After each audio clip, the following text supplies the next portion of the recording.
Mark, you had a break from playing games last weekend. Imagine you still were working training-wise, though. How have you used that sort of gap between matches?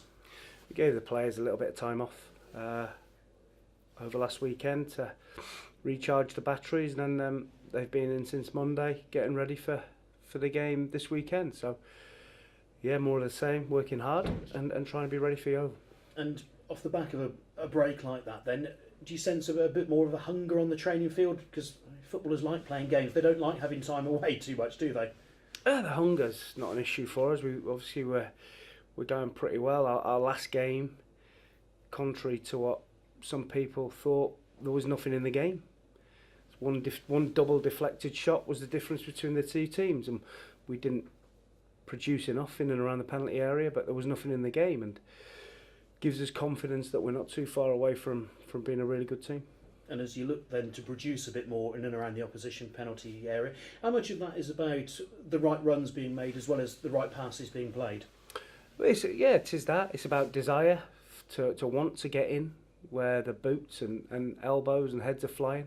It's about that, and then showing that desire to get in the box, whether you're a midfield player, a forward, or from a set piece, if you're a centre half, wanting to go and head the ball in the goal.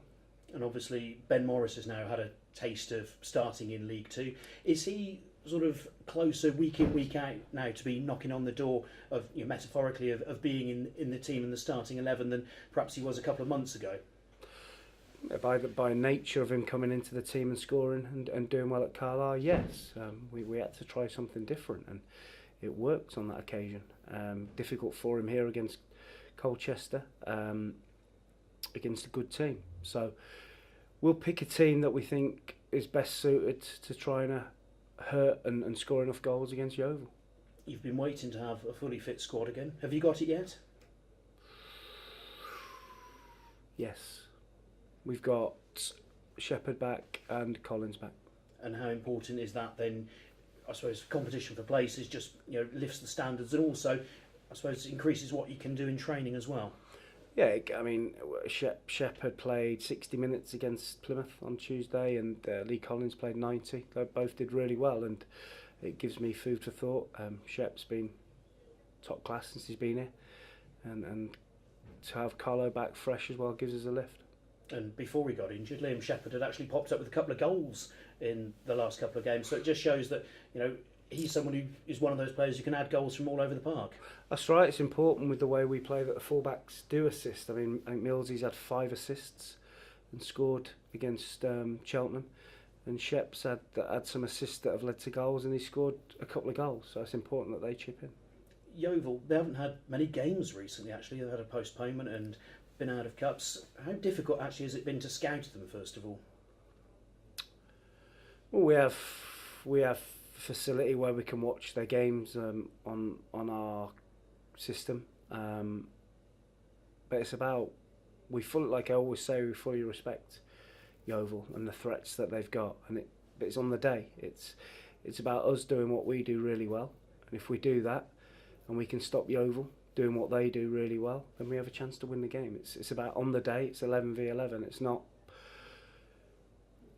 not about tactics and formations. It's about 11 against 11 and making sure our 11 produce more than theirs. That said, though, the results not going their way greatly at the moment, but they've got a bit of stability as a club. Darren Way's recently got a new contract extension as well. Does that make it in some ways a little bit easier to know generally what you might expect? I think the team will be similar to what they've had in recent weeks. Darren's done really well down there to stabilise the club. They've had some good cup runs, and they'll be looking to kick on and at the top end of the league like we are. And it's going to be a difficult game. We go there. We know that they've not had a great time, and they're going to be trying everything to turn that round and put that right, and we have to be ready. We have to be ready for them coming out the traps, like crazy, and we've got to match that. Thank you, good luck. Thanks.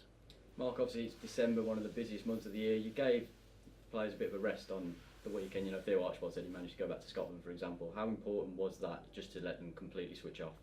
I think it's important at times to let them spend some time with the family and especially the boys that are a long way from home. I think sometimes that does them as much good as bashing them on the training ground, you know, when we've still got 10 days away from a game. So it was important that they got away and spent some time with people that are close to them, and like I say, that's important. It comes back, everyone's fresh when they come back, and we've had a good week's training. Obviously it's about 5 games in the space of around 24 days. Is this the most important period of the season? I know people also talk about the Easter period, but how important is the Christmas period? I think it's 6 games in 24 days, I think it is. So it's a game every 4 days. It's tough, so it's a lot of games. Same for everybody. And like we've just alluded to, players prefer to play than train, and everybody has to be ready to play. If they're not in the team for the first game, they need to be ready to play, because like you say, there's lots of games coming up, and it's a big 6 games to try and get as many points as we can to make sure that we're still in and around the promotion shake-up come January, and we can look to bring in a couple of bodies to bolster our squad.